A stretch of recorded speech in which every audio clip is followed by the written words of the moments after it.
আর নবী গো মায়ার গো কোন সাধনে পাইব আপনার মন। আল্লাহর নবী গো মায়ার আপনে নবী আমরার নয়নের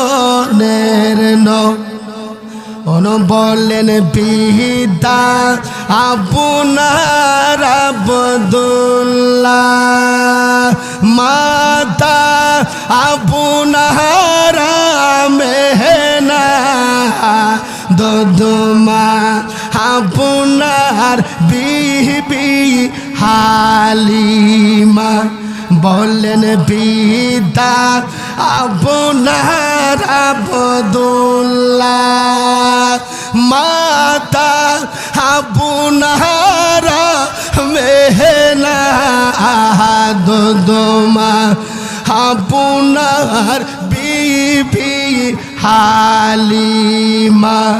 বলেন কুরাইশ বংশ জন্ম তোমার, রফে হইলেন সুয়ার, মেরা যেতে করতেন প্রেম আলাপন। হুজুরের কণ্ঠে কত সুন্দরভাবে একটি নাত শরীফ আমাদেরকে পড়ে শুনিয়েছেন। ভিডিওটা যদি ভালো লেগে থাকে তাহলে বেশি বেশি করে শেয়ার করে দেন, অন্যজন মানুষকে দেখার সুযোগ করে দেন।